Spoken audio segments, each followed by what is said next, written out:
We've done plenty of exercises where you pick one word to describe yourself or one word that resonates with you. The word's always integrity. For me, it's integrity.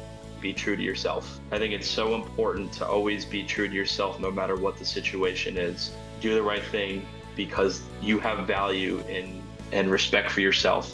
And if you get outside of those values, you're going to lose yourself in your path. You're going to lose yourself in your travels. To me, integrity is the most important thing, whether it's on a personal level or on a business level. Hey, Uncommon Leaders, welcome back. This is the Uncommon Leader Podcast, and I'm your host, John Gallagher.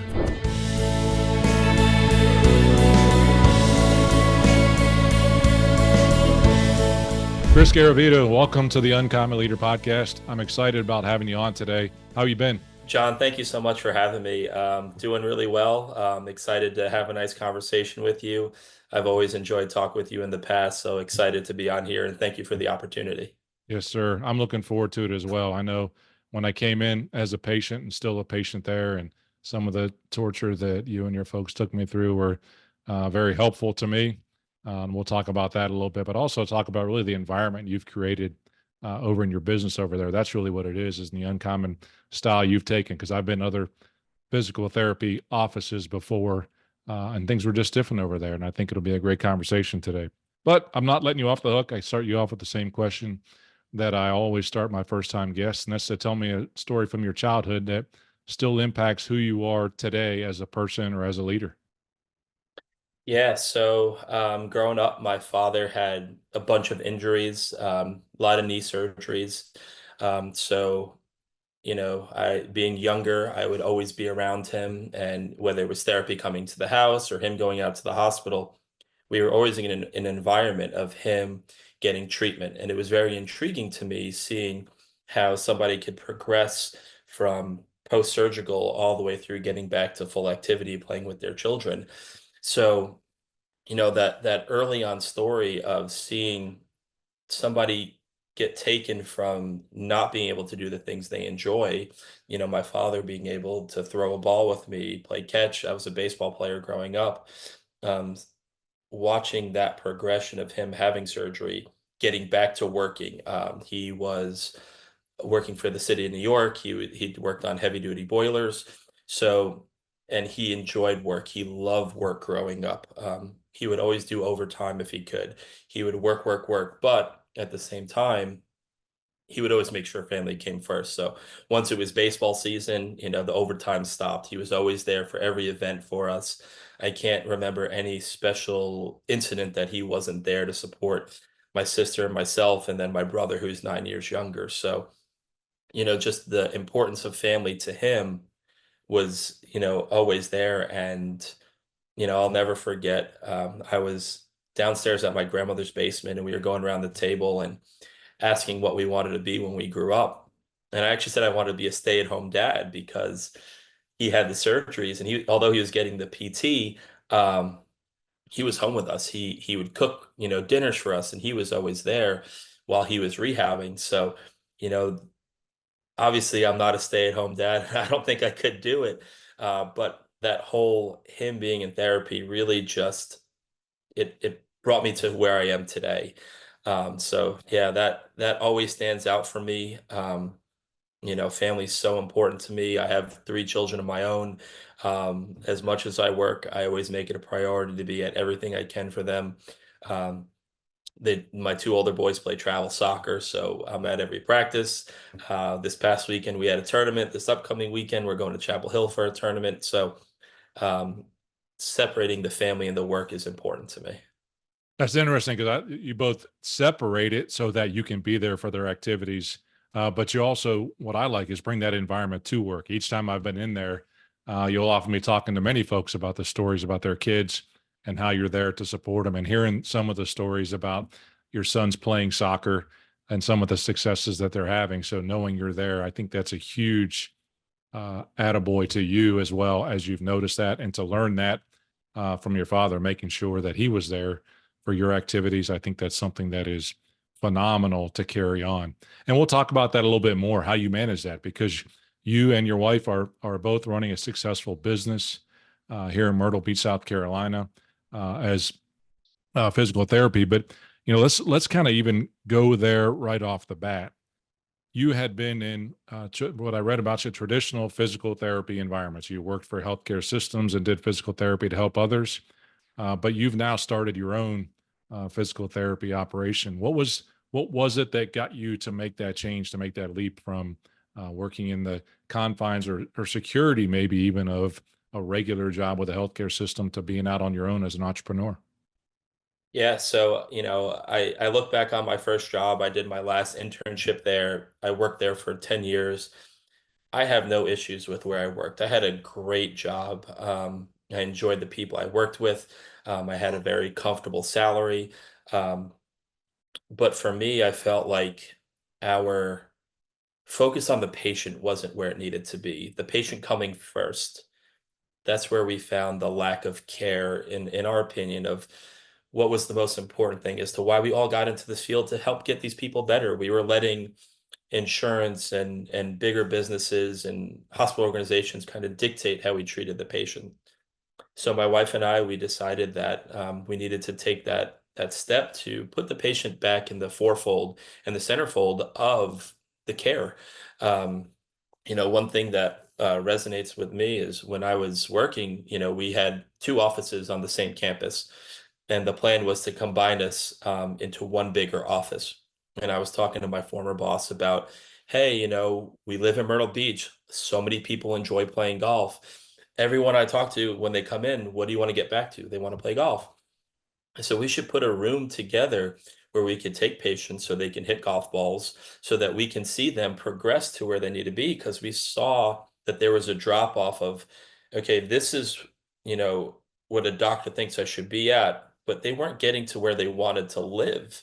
And, living and doing the things you want to do, whether it's playing golf or playing with your grandchildren, getting back to work, if there's a gap there, you're not going to feel whole. And, treating the whole person, if you're lacking in doing the things you enjoy and love, you're not going to feel fulfilled. You're going to have that stress that's still there, the anxiety, all those issues. It doesn't allow you to be back to who you were prior to whatever injury or surgery you had. So when we kind of got told no, because he's like, yeah, we should do it, we should do it. And I'm like, you know what? We're not putting the patients first. We need to go ahead and take this leap. And it was a leap. Like I said, we had two very good jobs. Um, an abbreviated story, as we were preparing to go on this venture, my wife was pregnant with our second child, Oh, wow. and she worked in the same facility. She actually opened up another satellite clinic for them. They were very successful, profitable in the first year, which is very unheard of, for a PT clinic. And she gave birth to our second child. And about 3 weeks later, she went to the clinic that she was working at, which was in the same organization, but not where I worked every day. And she went in and she's like, honey, I have a weird feeling. I don't think I have a job to go back to. I said, honey, you overthink things. It's no big deal. So, that next day I spoke to my boss, and she used up all of her short-term disability before the baby was born. She had two very complicated pregnancies. And so with the first child, she ended up using up her FMLA. She went out a little bit early, came right back to a job. Then she opened up this satellite clinic. Well, 2 years later, we're having the birth of our second child, and she was successful in that clinic. So why were we to think anything different would happen? There was a whole situation of events that occurred, and 3 weeks after having our second born child, we realized that she did not have a job to go back Hmm. to. So a complete monkey wrench. And I worked with this gentleman every day. He had been over our house. He was at our wedding, and no conversations had transpired in that time. So, and during that time, we had actually invited him over to dinner, and we were going to kind of tell him our plan. I'm a very upfront person, and our plan all along was to go ahead and tell him, hey, this is what we want to do. At that time, the goal was to have her continue to work, carry the health insurance. I would go to part-time and start our practice. And that really got thrown for a loop. And then here she was, 4 or 5 weeks pregnant, taking a 2-year-old and a 4 or 5 week old on job interviews, and everything happens for a reason. She ended up getting a great job at another local hospital organization, but that also led us to see kind of the faults in the care of the patient being first. And then, like I said, it all works out. She ended up getting into teaching at a local college in the PTA program, which we're very involved with. We enjoy giving back to the community, whether it's taking in students and kind of showing them how therapy can be different.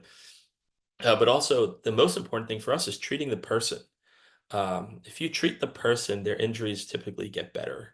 So that's what we decided to do. We took our leap, and it ended up all working out with some bumps along the road. We never seem to do anything the easy way, but it ends up always working out for us, thankfully. Well, that can be some of the most stressful things. Certainly, having children is stressful in and of itself. And I say one is one, and two is 20. I can't imagine two and another on the way. And so you've had three boys, which is I've had two, and that was busy enough for my wife and me, no doubt about it. But then changing your job and ultimately moving as well, in terms of whether it's into a new house, whatever that is, those are some of the most stressful things that you do in your life. Bring that into account. You have a space where you work in a system that is not treating patients the way your values would line up, and they're not, sounds like they didn't treat employees the way you would have valued as well. So there's a lot of leadership lesson to be learned in that space as well, that you had to bring into your new business. So you bring it in, start your own organization, Myrtle Beach, South Carolina. You're a golfer. You like to treat golfers in terms of physical therapy, but that side you talked about with regards to health, and how a friend and I, when we worked in healthcare consulting, we would say health is really being able to do, okay, what you want to do in life can determine your health. You talked about it. As simple as throwing a baseball with a grandchild can be an indication of health to somebody else.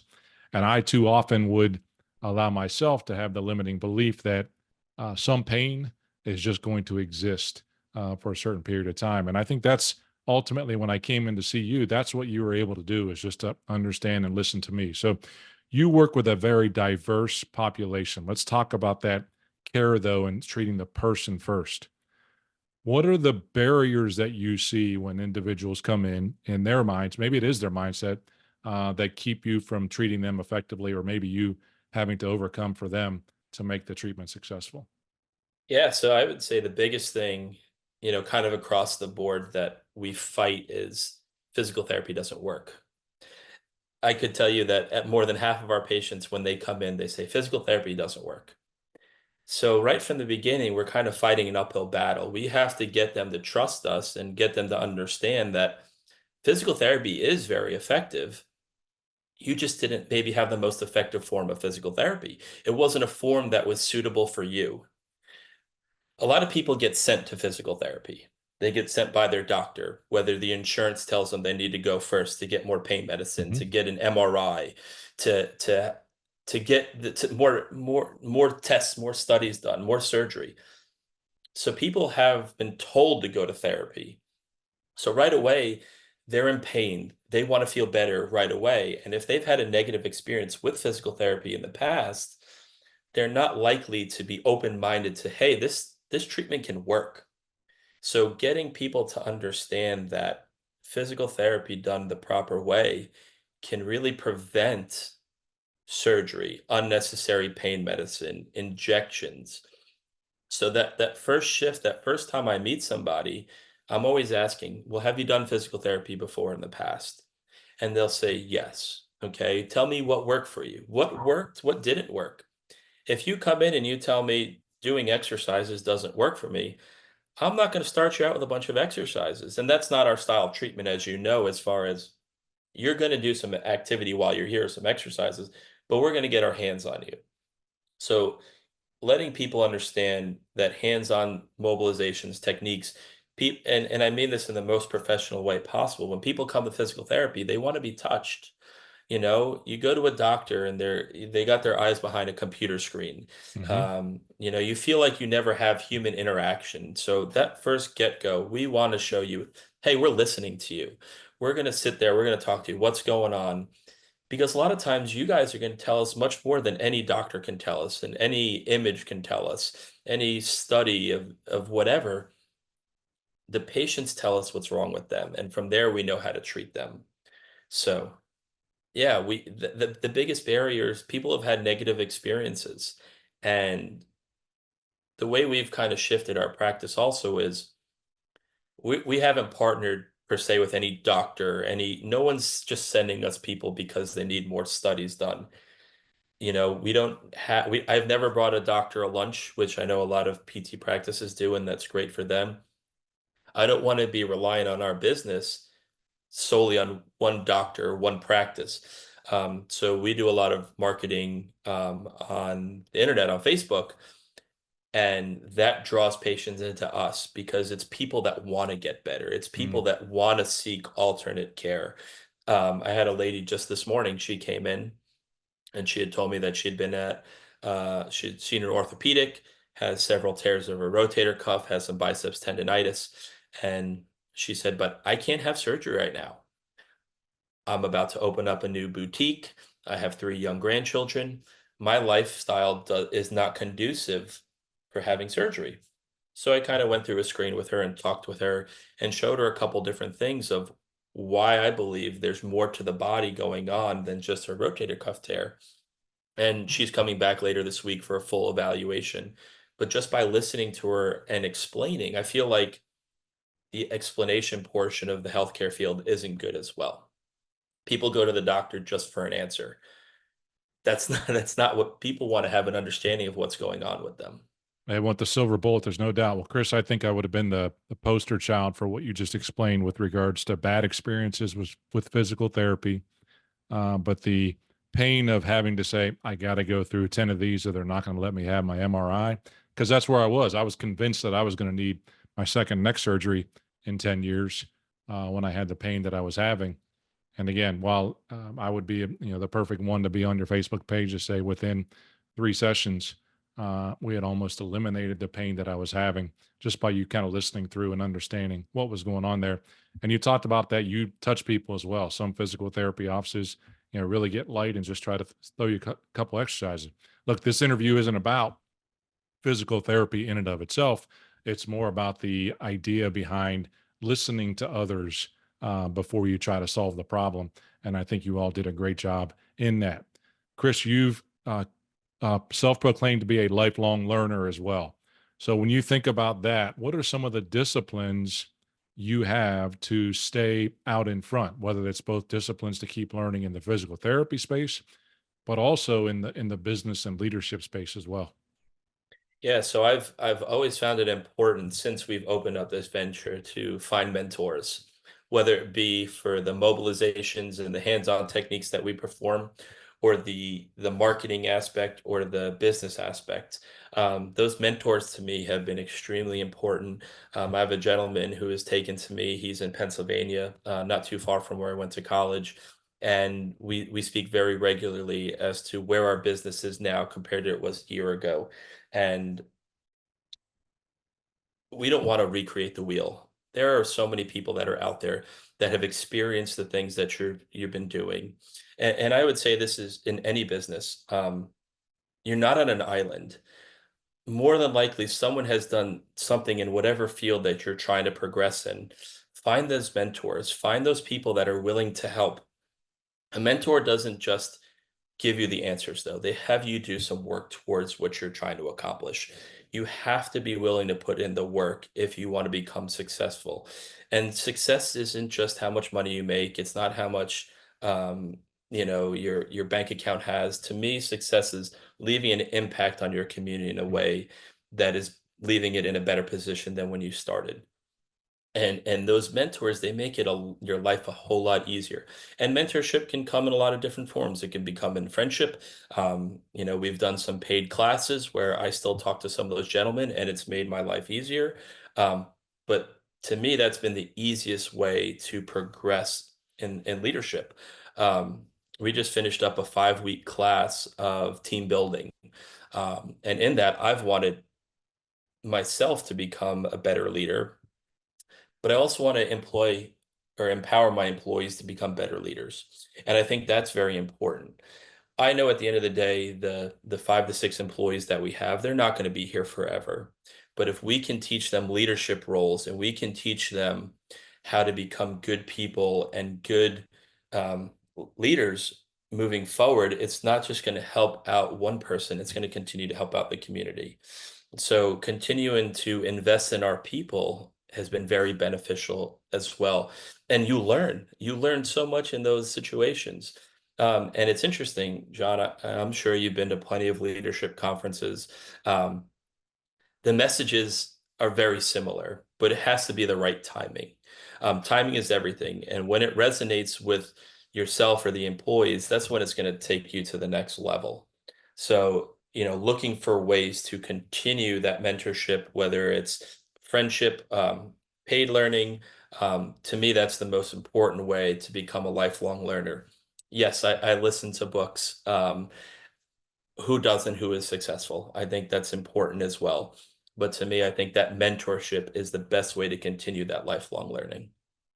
Chris, there's so much I could go with right there, and I so appreciate that. Again, so developing yourself through having mentors, listening to books, podcasts, whatever that is, and also developing your team, the next step. So having the understanding that it's important to develop your team as well. And again, you mentioned timing. So there's a book sitting behind my shoulder right there. One of the most influential books I ever read was the Monk Who Sold His Ferrari. It sat on my shelf for 7 years before I read it. It was a gift from someone. And one of the first lines in the book, it says, when the student is ready, the teacher will arrive, when it comes to being able to learn and understand. And you mentioned the word timing. Was there a catalyst moment for you that, again, I get the family part with regards to being with your family. I get the business part of physical therapy and caring for the patient. Where was that leadership catalyst for you? So before we opened up the practice, once again, my wife was pregnant and with our second child, and I went to a conference in um in Florida, in Orlando. And I always hated treating the lower back. It was something to me that I struggled with, and that was a product of, oh, people come because they have low back pain, they want an MRI medicine, they don't want to get better. And I'm LBP. watching, yeah, absolutely. And I'm watching this presentation, and I go, that's the guy I want to learn from. Everything that he spoke about, everything he did, it resonated with me. It lit a fire inside of me. The next breakout session, I went and spoke to him. I said, Dan, I need to know, when is your next class? I need this. I don't want it. I need this. And it was a few weeks later in Ocean City, Maryland. And I worked till Friday, probably 5 o'clock, because at that time I just worked every hour I could. I drove up to Ocean City, Maryland, 8 hours through the night, took the class the next 2 days. It was all day, 8 to 5. Went out in the evening, Saturday night with the team, got to know his people, got to understand who they are and what they were about, and drove back. And that has completely changed my pathway of not only treatment, but being a leader, because he's the gentleman that I continue to have that mentorship with 7 years later. And like I said, in physical therapy, they have continued education classes all the time. None of them I really felt like was important or really sat with me. There's a couple few famous ones, and it just wasn't for me. And when I saw that presentation, I said, that's the guy I need to learn from. Of that. Those types of moments can happen. I think they're not accidental, as you even said about kind of what was happening with your wife's job. Not accidental. Though I believe this story has been written for us, and we just have to listen for the knocks and open the door when we're ready to go. Chris, I mean, I just love this conversation. There's too many things I can be teaching folks. As a business owner, as a father of three sons, as a husband, as someone who's very active in the community, how do you give me two or three disciplines in which you're able to balance that and take care of yourself as well? So, to take care of yourself, I've had a I've had a year of understanding my body. My wife was 30 minutes away from having a C-section with our third child. He'll be 2 in December. That ended up not happening. Thankfully, she was able to give a natural birth. So, hopefully not too much information, but I decided to have a vasectomy. And in having that vasectomy, I learned a lot about my body. I didn't know I was born with one kidney. I didn't realize I had hypothyroidism. I had ran a half marathon about 3 years ago, and then after that activity, I kind of slowed everything down. We were working on having a second child. Business was busy, and I kind of let my body go a little bit. And I wasn't as healthy as I needed to be. But understanding that from that situation, I knew that there was a couple things that didn't prohibit me to be healthy, even if I wanted to be. Um, so, my family time is so important. I know everyone has a time of day that they prefer to exercise. Um, I do know that the importance of sleep is very important and you cannot burn it on both ends. So for me, for my mental health, for my physical health and well-being, I try to wake up in the morning before anyone's awake and just do about half hour, 45 minutes on a Peloton. It's the best form of exercise for me. It's very, very good cardio work. And it allows me to kind of decompress and de-stress. So that is very important to me is exercising, but not taking away from my family. So that discipline, and at the same time, understanding that I can't be up to midnight and wake up at 5 a.m. and give the best that I have. It was amazing to realize how tired I was without realizing how tired I was. Mm. In finding that out, I found out that there were some other blood values that were not quite where they needed to be. And the practitioner's like, "Are you tired?" I'm like, "Well, I have 3 children. I have a business. I mean, aren't I supposed to be tired?" So taking care of that has really helped me get back to the active person that I was, but didn't realize that I was as sluggish maybe as I thought I was.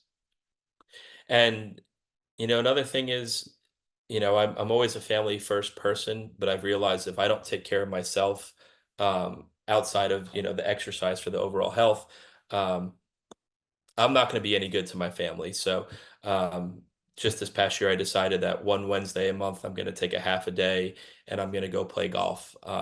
That to me that's my Zen. Whether I shoot, 100 or 80, whatever it is in between, I know for me that helps me recharge my batteries. And then being present in the moment would be the third. My wife had spoke to me a couple times, and it's stuck now. I'll come home, and whether it be a family member or a business call, I'd come in the house on the phone. And it's not the example I want to set for my boys. So when I'm in the house, if I have a phone call, all right, I got to go. When I step through the door, I'm dad and husband first. If I have paperwork to do, it's going to be after the children go to bed. I want to be really present in that moment, whether it's being at soccer practice, helping out with homework, or just doing dinner. To me, we do a family dinner. Everyone's sitting down together. My kids are 9, 7, and almost 2, but every night dinner we are together. There's no kid in the other room. We really have that family time, and that the kids shut it down at about 8:30. Um, if I have any paperwork, I'll take care of that, and then my wife and I will have some time to ourselves. So really try to prioritize, and getting the most out of that time to me is important. Planning that time. If you don't plan your time, somebody else will. Folks, that was magic right there. And I love the quote. It's amazing to realize how tired you were without realizing how tired you were. It's something I'm going through as well right now with regards to trying to understand quality sleep and how I can get better. So I feel where you are. I had written a note a couple weeks ago that said I'm just tired of being tired, and Yeah. I wanted to figure out what was going on there, and it's very important. Chris, I know that family side is very important to you, and I appreciate you sharing as well that golf is kind of your thing too, as a Zen. I could never say that. I wish I could have figured out how to say it was a Zen. It was more of a stressor for me than it was a de-stressor. But I know that a lot of folks love, and yes, I live in the land of 100 golf courses and don't own a set of golf clubs, but that's a whole different podcast in and of itself. As someone who's been a patient of yours, I've appreciated the way folks care. But it's something for me as I walk into the environment that you have created as well. You've got the whiteboard that's in there. You've got a quote of the week that's part of what you do. What is the process behind you creating that environment for your team? How did you start to do that as well? We had spoke about, doctors don't listen, and we have you've been in the facility, but obviously the listeners haven't. We have a big open space. We have 8 treatment tables, and we have 2 therapist assistants, and it's a very open environment, and there'll be multiple conversations going on, but during those conversations the patients are still getting the care and the treatment that they need.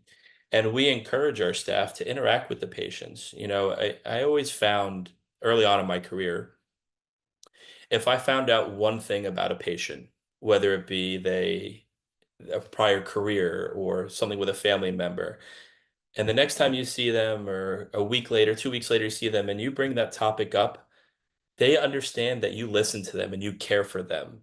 And once somebody understands that they feel cared for, they're much more likely to open up and to have that trust in you. So that's something that all of our staff members do. They'll ask how your weekend was, what did you do? And then the next time, they'll follow back up with the things that they had said. Oh, I had my granddaughter was coming into town. We'll ask how their visit was with their granddaughter. Having that human connection is so important. And that's something that we really stress in the clinic. Have that connection with your patients. Get to know them on a personal level.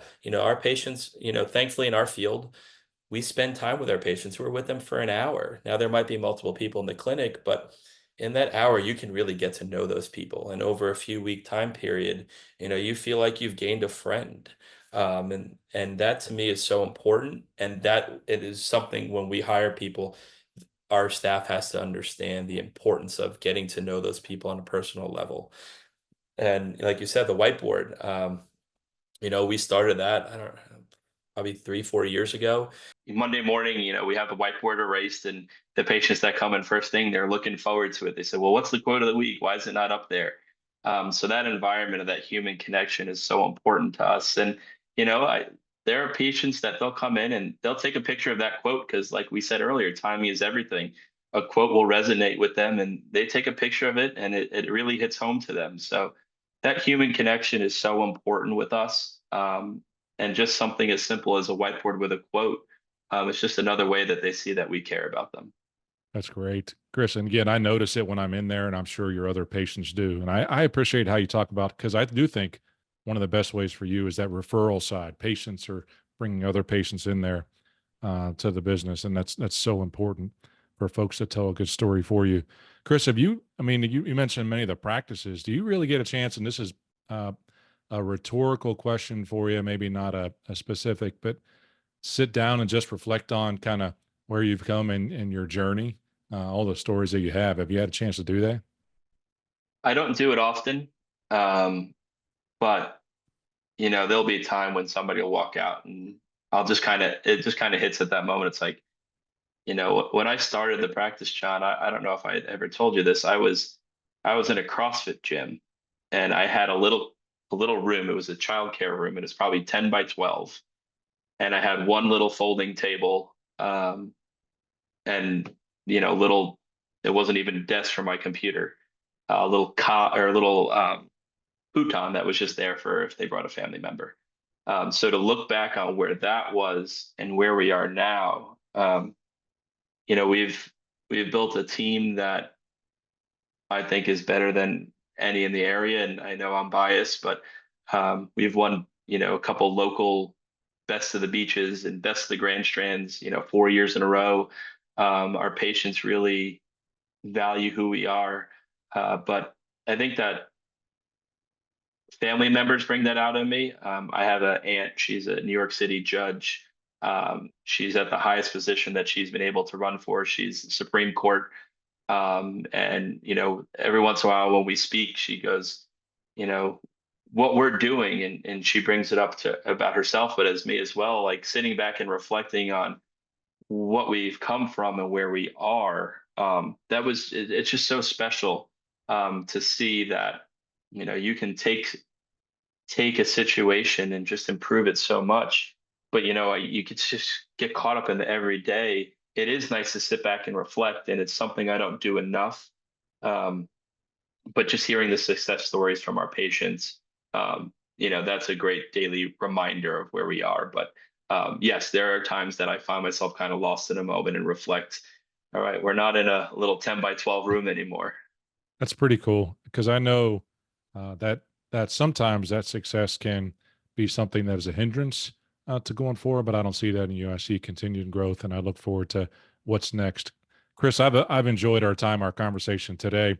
I want you to let the listeners know, how do they get in touch with you, either on a personal level with Chris Garavito and who he is from a leadership standpoint, and or your office as well? Yeah, so the best way to get a hold of me would be to email me. My email is chris@parphysicaltherapy.com. That's PAR physicaltherapy.com. Any information from the office, they can email the office@parphysicaltherapy.com. Um, I it's hard. It's crazy, John. Since we've opened up the business, I've probably spoke to 6 or 7 other clinicians that are interested or have opened up their own practice. And if you would have asked me that 6 years ago, I would never think I'd be trying to give other people advice on how to become a clinic owner, and run what we consider a successful business. So I am always happy to talk to somebody. We take observation students all the time, so to be able to help guide somebody's future, we are always happy to do that. So yeah, email is the best way to contact us for sure. Excellent. Chris, I've enjoyed our time. I got one more question for you, but and I'll give you the last word. But I want to let you know I appreciate you, appreciate the time you gave the listeners today and the work that you do. So I'm going to give you a billboard. You can put it anywhere you want to. And you can put a message on that billboard that are fit in there, hashtag, message, whatever you want to put. What's the message you're going to put on that billboard, and why do you put that message there? Any word, if we have to think of one word, and we've done plenty of exercises where you pick one word to describe yourself or one word that resonates with you. The word's always integrity. For me, it's integrity, and the billboard would say, integrity, be true to yourself. I think it's so important to always be true to yourself, no matter what the situation is. Do the right thing because, you know, you have value and respect for yourself. And if you get outside of those values, you're going to lose yourself in your path. You're going to lose yourself in your travels. To me, integrity is the most important thing, whether it's on a personal level or on a business level. We've always said that we're going to continue to do business, and we partner up with people that have integrity as well. We want honest, truthful people. And to me, that's so important. And that's always been a mantra of mine, is it's integrity. Um, it's the most important thing that we have, in my opinion. And if you stray away from that, you're going to lose your path. So yeah, that's my billboard. Simple and clear. Chris, I wish you the best in both your business journey and your lifelong learning journey going forward. And thanks again for the investment of your time. John, thank you so much for your time. I've really enjoyed this conversation, and we could have done this thing for like 3 hours. It's awesome talking I to you. think we could keep going. That's for sure. No doubt. All right. Be well, buddy. You take care.